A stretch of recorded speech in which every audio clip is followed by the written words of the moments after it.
Did NickToons really help change animation on television?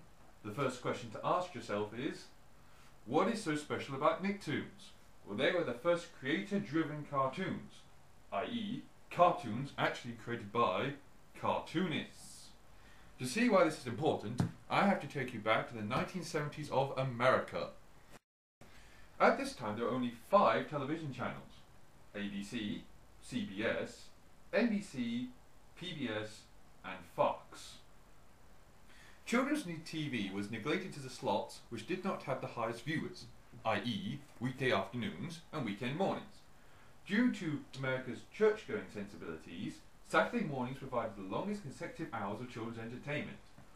In fact, according to cultural historian Timothy Burke, for kids growing up in the 60s and 70s, the unifying thing was that we all watched the same shows, more or less. In 1968, Penny Charron of Minnesota founded ACT, or the Action for Children's Television Group.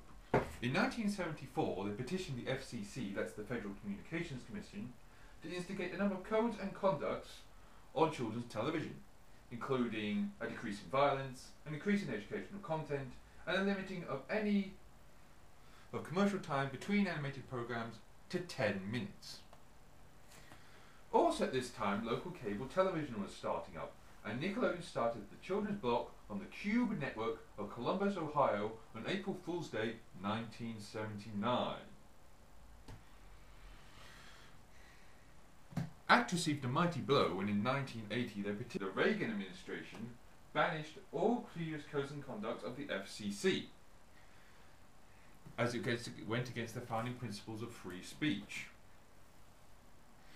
Toy companies managed to jump on this, creating program-length commercials, or toy animation, including He-Man, Care Bears, and of course Transformers.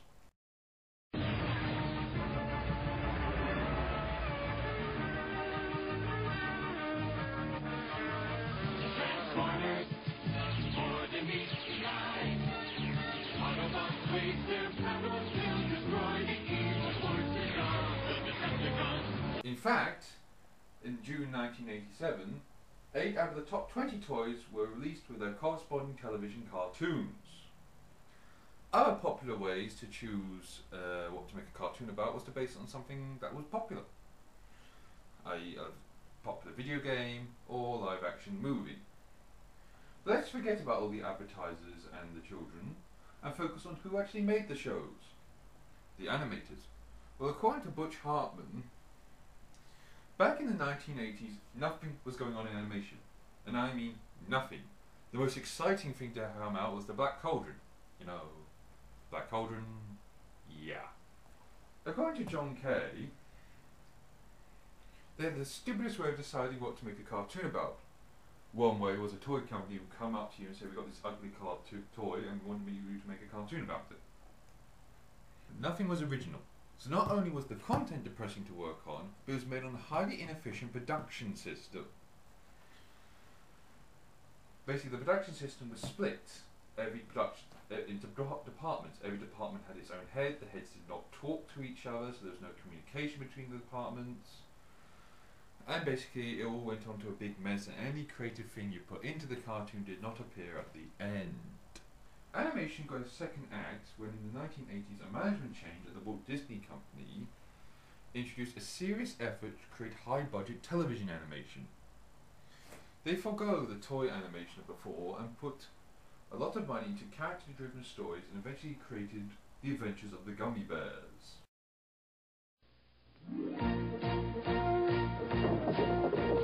Dashing and daring, courageous and caring, faithful and friendly, with stories to share. All through the forest they sing out in chorus, marching along as their song fills the air. Gummy bears! By this time, Nickelodeon had become the #1 cable television channel for children, and was seen as the place for children to escape the humdrum of terrestrial television.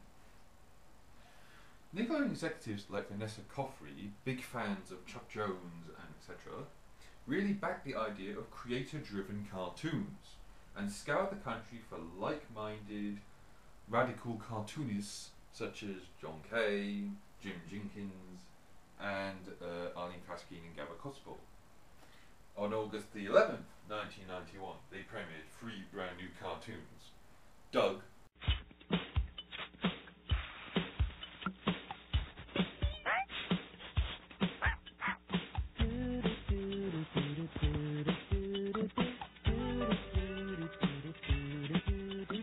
Rugrats,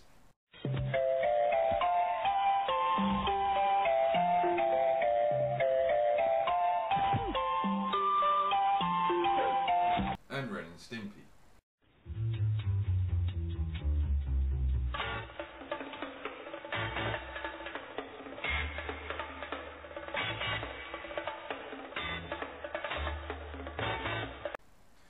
Let's examine what made these cartoons different to what had come before.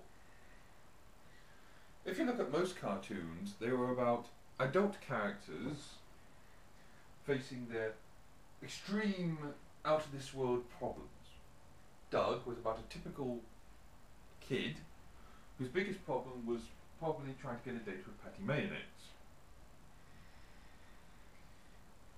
According to Jim Jenkins, Doug was more than just being funny. Doug was about telling stories that had little morals to them. Same could be said for Rugrats. The show is about babies. No, all previous cartoons had adult characters. This show is about babies and the joy of life that little kids discover. Also, the style of the show is very different to what had come before. If you look at most 80s cartoons, they were trying to be pseudo-realistic, really, trying to capture an appealing quality. Rugrats was never meant to be cute. It had a rough Eastern European edge to the design, rarely seen on American TV. This was because Arlene Paskin and Gabba Cospo came from the area of the globe. The final of the trio was Ren and Stimpy. Ren and Stimpy was a serious effort to create cartoons the way they should be, without scripts. Spunko, the production house of Ren and Stimpy, managed to mimic the directorial unit system of the old Looney Tunes. Ren and Stimpy, often known as a maniacal offshoot of Looney Tunes, presented audiences that were used to rotoscoped movement, poor dialogue, and limited animation, with over-the-top Tex-Avery style cartoon antics, wild takes, bizarre cartoon acting, and an abundance of nasal hair, parasites, and other such sundry things. The success of these 3 NickToons managed Nickelodeon to become the number one children's television brand in the world, leading on to such hits as Fairly Odd Parents, Avatar, and of course the phenomenon that is SpongeBob SquarePants. They also inadvertently helped Cartoon Network start. John Kay was a consultant to Fred Selbert on the What a Cartoon show that led to Dexter's Lab, the Powerpuff Girls, Johnny Bravo, and Cow Chicken. Now, even though most people agree that the arrival of NickToons was a good thing for animation, some people don't, as NickToons is entirely blamed for the death Saturday morning.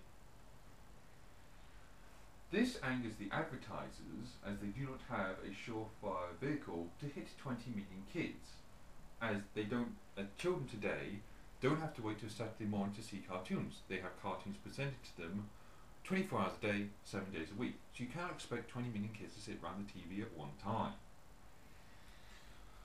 Thereby, they're getting less audience. They get less money. Ergo, the TV studios will get less revenue from the advertisers and will have to put more money themselves into the show. It's kind of a catch-22 situation, really.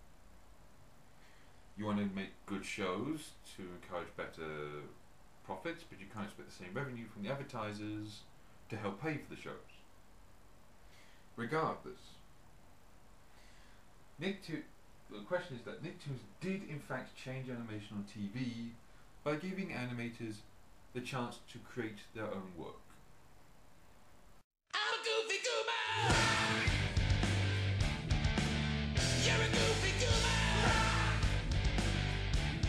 We're